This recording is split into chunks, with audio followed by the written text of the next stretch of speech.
Good.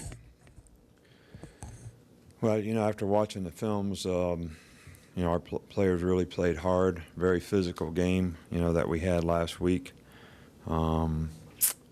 Obviously, always have things to work on, and I think the focus for the players should be, what can I do to be a better player, and what do I need to do to help myself be a more consistent player, play smarter, as well as make my unit more effective by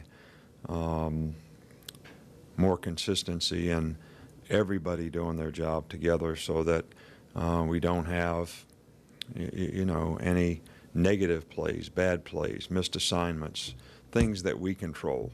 And but really, guys competed hard in the game, played hard in the game, had good balance on offense.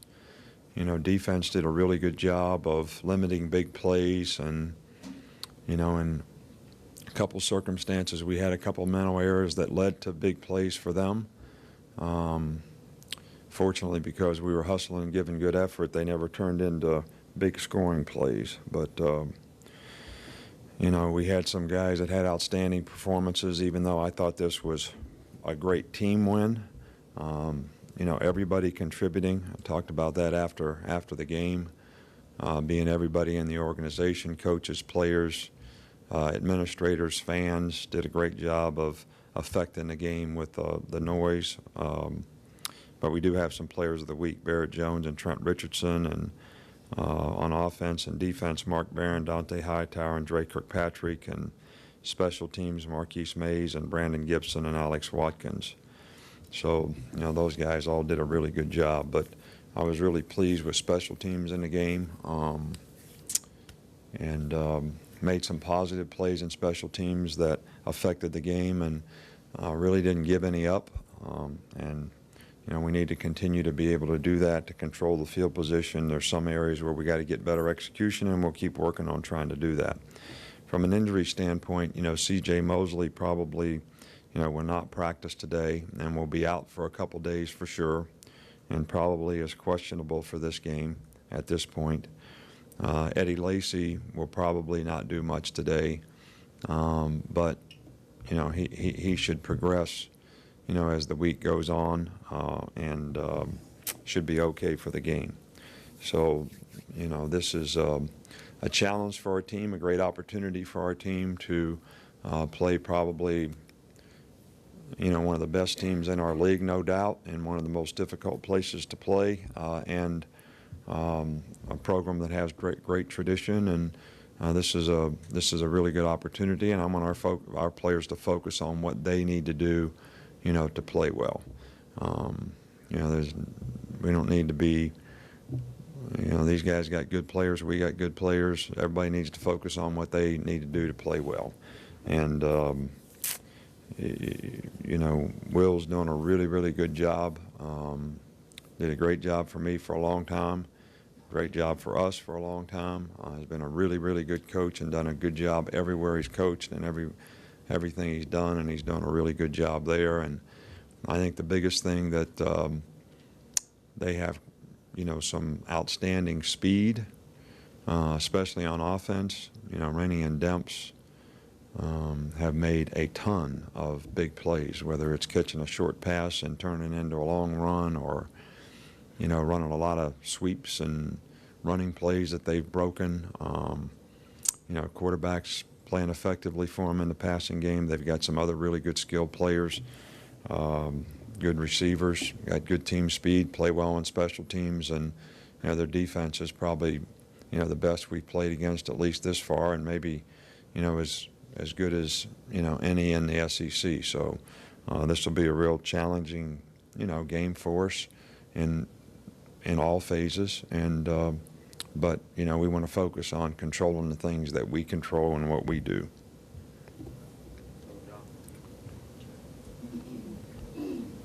Coach, you've already kind of addressed the kind of job Will Muschamp did for you in 2 stops. Maybe you could talk about what makes him a good coach, and just how often you all have talked over the years. Well, Will is a good coach because he's a great teacher. He's a really hard worker. He's got about as much passion and enthusiasm as anybody that you're ever going to be around. And he relates well with the players, and I think the players sort of feed off of his, passion and enthusiasm in terms of the way he coaches and what he does. And, he believes in the fundamental, discipline, hard work, commitment, those types of things that I think are sort of fundamental to being successful. And he's always, done a great job. But, Will and I have a really good relationship. I talk to him, on occasion. It's not, I don't talk to anybody, I don't come in and call anybody. I don't talk to any coaches during the season. And it's not because I don't like them or want to talk to them, but, I'm busy trying to do what we're supposed to do. And unless we have some business to discuss, it's kind of a mutual respect for what we're all trying to get done at this time of year. We don't really have a lot of time for chit-chat. But if there's an issue or a problem or something that involves college football or whatever, sometimes we do talk. In the off season, we talk quite a bit. And I don't think you didn't overlap with Coach Weiss at all in the NFL, but maybe you could talk a little bit about the difference between the Florida offense this year and the Florida offense the past few years. Well, I think that this is a little bit more of a pro-style offense, but their strength as a team has been their ability to run the ball and consistently make big plays running the ball. They're a great screen team. They've got a very good passing game. They haven't thrown the ball down the field a whole bunch, but when they have, they've been pretty effective doing it. They're not the typical zone option sort of spread kind of, Mississippi State, old Florida. It's not that, but they do a great job of featuring the talent and the players that they have and what they can do well, which I always thought Florida's old offense did that as well. So even though it's a little different style, they're still featuring the same players doing things that they're very, very good at, which is make plays in space, run the ball on the perimeter, and make it difficult for you to match up sometimes based on their personnel groupings because those guys are running backs, receivers, that type of thing.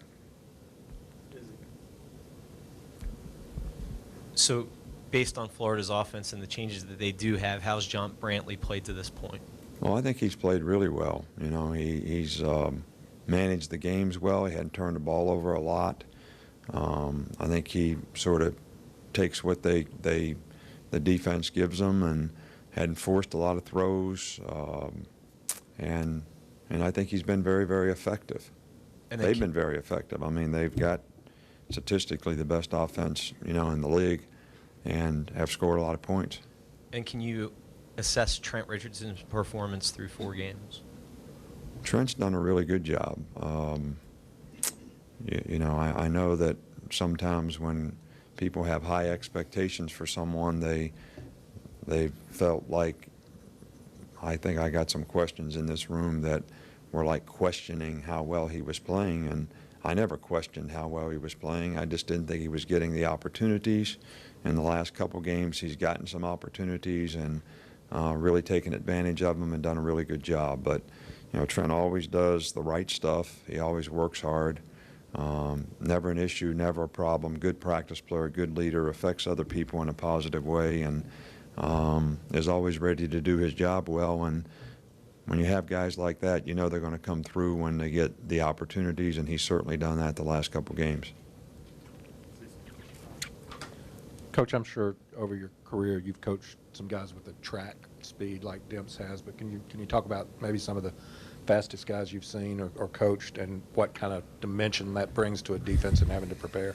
Well, I guess the first guy that comes to mind was Willie Galt, when I was coaching at the Houston Oilers, and in the NFL, people played off of him 13, 14 yards. And, you know, he would just run down the field. He only ran 3 routes. He ran a 9, he ran a hook, and he ran an out route. And, you know, the guy was a really good player for a long time because everybody was afraid to get up on him that he'd run by him. And Jerry Glanville, of course, you know, we were going to play bump and run no matter what, and we did. But we actually, because at least we jammed the guy a little bit, we slowed him down some, and made it a little more difficult for him.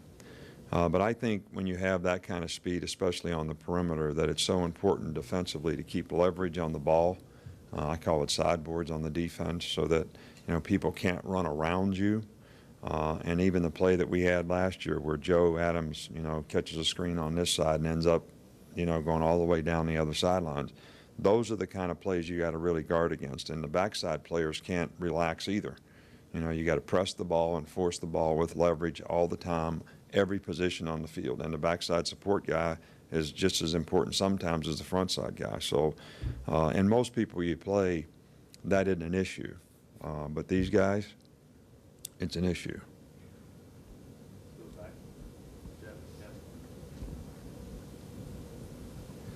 Nick, when you look at Will and your experience with him, do you see a lot of yourself as a young coach in him?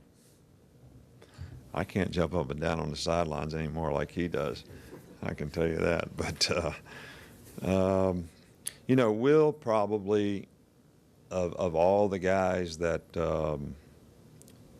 that we've had on our staffs through the years, probably worked the hardest, did the best job, had the most passion, was probably as well liked by the players as anyone. And you know, when you go from college to pro ball, and he actually called defenses in Miami for a year, and you know, those pro players aren't very accepting of a guy if he hasn't coached in a league before. And it didn't take them long to gain full respect and confidence in Will because the knowledge that he has and how thorough he is. And I think all players really appreciate when you help them play better. And you know, he's a good teacher, and he does a great job. He really does. I can't say that, you know, it's been so long ago that I was a young guy, I can't even remember. But I was a little volatile at the time too, I think. But I hope a little less volatile now. And Nick, a lot of coaches, when they have a young defense, as you did last year, tend to want to simplify things. You seem to have a different philosophy about that. Would you talk about that? Well, you know, last year we made a lot of mistakes, but I think we grew, you know, from making those mistakes. I think that I have confidence in the players, and I have confidence in the players' ability to learn and their capacity for, you know, I think a lot of coaches sometimes say they're making it simple. And I never wanted to be a guy that was making it simple, but then not put the players in the best chance to be successful, because you were being so simple, they really didn't have a chance. So we've probably always erred on the other side, and but I think when you do that, you actually develop a greater capacity for them in terms of the resource of information that they can handle, that they understand. And they can adapt to in the game when things don't happen exactly like you thought they might. Which in the last 2 years, it's taken a lot of adaptability around here on defense, because we end up seeing, especially in the beginning of the game, it's not much to the fans. They probably don't see it differently, but a lot of different things than maybe we practiced against, which now that resource of information for those guys to go back and be able to draw on is better, because if you made it simple, they wouldn't know what to do. So the concepts that they learn, sometimes they can apply, and it's very beneficial to them. Coach, just following up on Kevin's question, you and Will are very similar in your passion and your intensity and how you coach, how you handle the media. How much of that is your influence on him, and is that kind of flattering to see that? Well, you have to ask him, you know, who influenced him. I don't really. I respect him. He did a good job for me. I love the way he coached the players, and you know, that energy and enthusiasm is something that, you know, not everybody on your staff needs to be that way. I think that having people who have different sort of strengths, you know, make a great staff, and but it's really hard to find guys that have that kind of passion and intensity that relate well to everybody in the organization.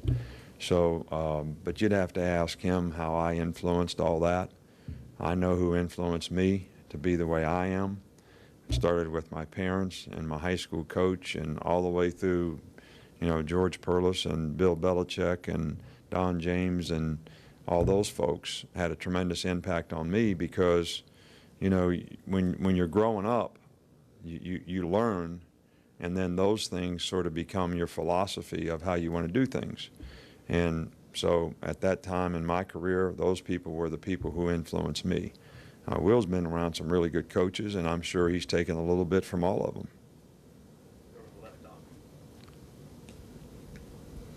You've taken some shots downfield with deep passes, but haven't really connected yet. Is it just missing? What's missing in the vertical passing game right now? Well, you know, we had a couple guys open last time and just missed the throws. You know, we missed a couple throws in some other games too. And I just think we got to keep working on it and develop the timing and chemistry between the players. And, you know, it's a little bit of a work in progress that, you know, our offensive unit continues to develop, and I think we've gotten better every week in our ability to execute, create balance, have opportunities to make plays. And, you know, if you have the opportunities, you'll make them. You know, we had a couple in the last game, and I'm sure we'll make those plays in the future because we have capable players and we have a capable quarterback, two of them really, that can make those throws. So I'm not at all concerned about it. I just think that, you know, we have to trust in our players and continue to do it because they're capable of making the plays, and we will make them in the future. Also, now that it's official on Texas A&M, what are your thoughts of them joining the SEC? Who else would you like to see? And are the coaches getting any voice at all in this? You know, I don't really have, you know, I'm not, you know, we play Florida this week. You know, that's enough for me to manage. That's enough for me to worry about our team, what we have to do to try to get ready to play that game. And I've always said that I think we have, and I have tremendous faith, trust, and confidence in our administration, our president, Mal, the SEC commissioner, to make the decisions about what's right for the SEC in the future. It's like I don't think it's my responsibility to change the uniforms around here, you know? I mean, it's not my responsibility to worry about who we decide is the best fit for the SEC in the future in terms of expansion, if that's the best thing for the league. All right, and I'm not saying I know that it is or it isn't. I'm just saying if those people think it is, then they need to make those decisions. And, you know, Texas A&M is a good school, and they've got academically as well as, you know, athletic tradition. And, you know, it does open up a different market, you know, to the SEC, so there are positives, and I'm sure you could sit down and figure out some negatives if you wanted to take the time to do it, but I don't know a lot about it, to be honest with you, and I know these things sort of get decided, you know, way above, and I don't have any favorites. I just hope that the integrity of the rivalries that we have in our league do not get impaired by what's happening. Hey, Coach, to piggyback on everybody else's questions about Will, I spoke to him a couple of years ago, and I asked him about his coaching personality, and he likened it to going through the cafeteria line. You take an apple from one coach, an orange from one coach, you learn something as you go. I'm interested if you took anything from your time with Will, any lessons, anything learned from him? Well, I think that, you know, just about every coach that you have association with, you learn good things, and sometimes you learn maybe that's not how I want to do it, and that's never been the case with Will. So I learned from all the coaches that I've been with. They all bring, and we certainly try to influence them to everybody's responsible for a better way. So everybody makes a contribution to, you know, trying to make the organization better, and you know, Will certainly made it better in a lot of ways, but so have a lot of other good coaches that we've been fortunate enough to have on our staff, and we have several very good ones here now. So we appreciate all that they do and all the effort that they had and all that Will's done for us. And Coach, you talked about the performances out there, the individual performances, but more importantly, the team performances. I'm just wondering if there's a unit that has surprised you most, their cohesiveness, the way they've come together through 4 games into the season. Not really. You know, we're focusing on trying to get better, and I don't think there's one part of our team that doesn't have some area that they could improve in pretty dramatically. And every week, you know, you have new challenges, and I think you know, to continue to challenge yourself to prepare and master those things is really, you know, the key to being successful, because consistency and performance is certainly important to that.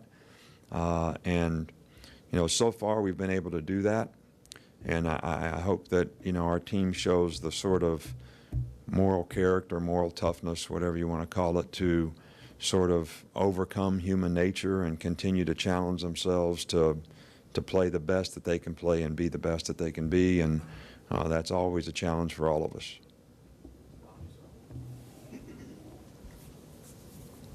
After the game last Saturday, some of the players, Dre, Trent Richardson, Dante, pretty adamant about not allowing their teammates to get complacent after such a big win like that. How would you assess, first of all, the leadership among the players of this team, and how critical is it that the players are hearing that from each other and not just the coaching staff? Well, I don't think that there's any question about the fact that players probably impact each other more than anybody realizes.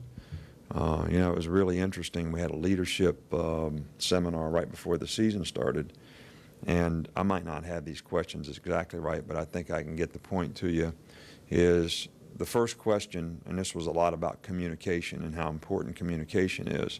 The first question to the players was, how important do you feel it is, you personally? And this was asked on a, you know, sort of, wasn't asked out loud, that you let your teammates know how you feel.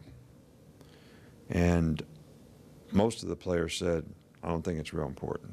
You know, we have coaches here to do that, and we have other people that can do that. I don't think it's real important. The next question is what's the most important thing to you? And the unanimous answer was what my teammates think of what I'm doing.